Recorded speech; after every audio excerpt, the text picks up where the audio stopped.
The road not taken, जो रास्ता लिया नहीं गया है। This well known poem is about making choice, ये प्रसिद्ध कविता चुनाव करने के बारे में है, अपने जीवन में चुनाव करना।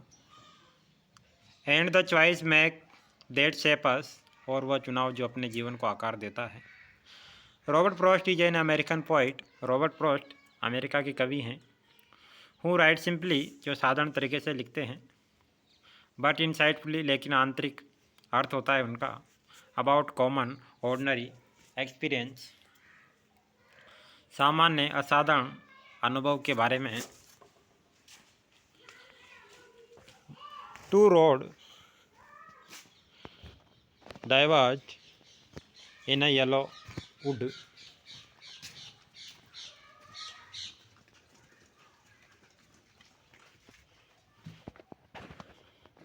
येलो वुड,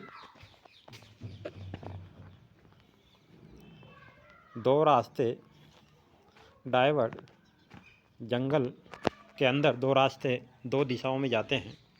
येलो वुड, पीले जंगल में। पीला जंगल इसलिए है क्योंकि इस जंगल के पेड़ों के पत्ते पीले पड़े हुए हैं, और इस जंगल में जब कवि जाता है तो जंगल के अंदर से दो रास्ते अलग अलग दिशाओं में जाते हैं। And sorry I could not travel both, और कवि कहता है कि मैं इन दोनों रास्तों पर यात्रा नहीं कर सकता, इसलिए मुझे कैद है। And be one traveller long I stood, और एक यात्री के रूप में मैं लंबे समय तक खड़ा रहा कि कौन से रास्ते पे जाऊं और कौन से पे नहीं जाऊं। And look down hedge one has far hedge I could, और मैंने उन रास्तों को देखा, hedge far hedge I could, जहाँ तक मैं उन रास्तों को देख सकता था।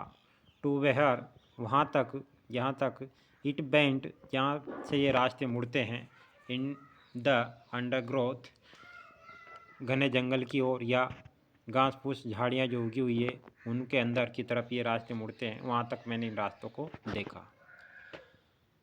Then took the other just has fair, और दूसरा रास्ता जो था, जो मैंने दूसरा रास्तों को चुना, वो भी इतना ही अच्छा रास्ता था।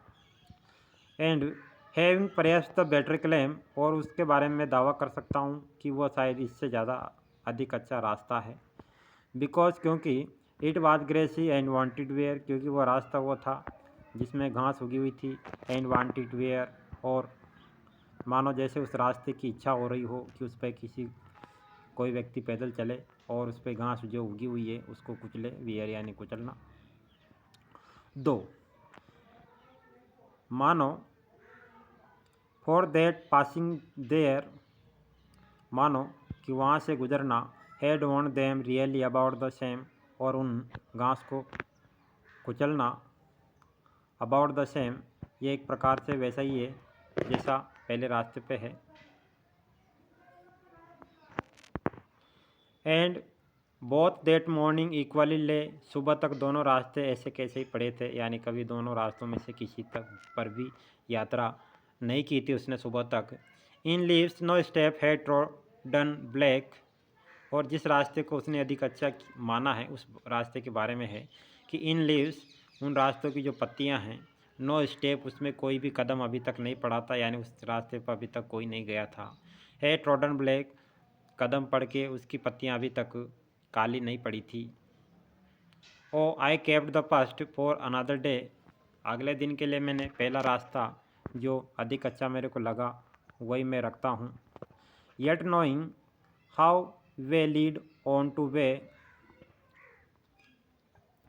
यद्यपि मेरे को जानकारी है कि ये जो रास्ते हैं, हाउ वे लेड्स, ये रास्ते किस तरीके से जंगल के अंदर जाते हैं और कहाँ तक जाते हैं, उसमें इनकी मेरे को जानकारी है, यानी कि ये रास्ते मेरे को दिशा भ्रमित कर सकते हैं जंगल में।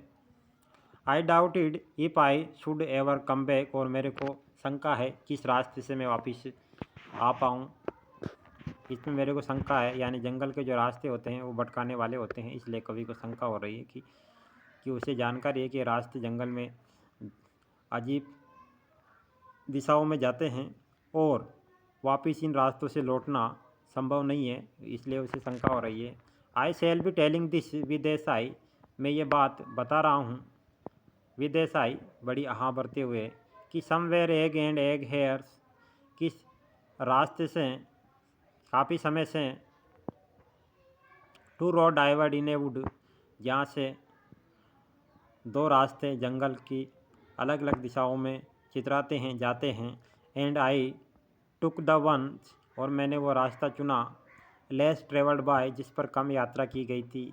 And that has made all the difference, और इसी रास्ते ने मेड ऑल द डिफरेंस, ये सारे परिवर्तन किए, यानी उसके जीवन में इसी रास्ते ने परिवर्तन किया। कहने का अर्थ ये है कवि ने कठिन रास्ता चुना और उस कठिन रास्ते की वजह से उसके जीवन में परिवर्तन आया, यानी जीवन में परिवर्तन के लिए कठिन रास्ता जरूरी है।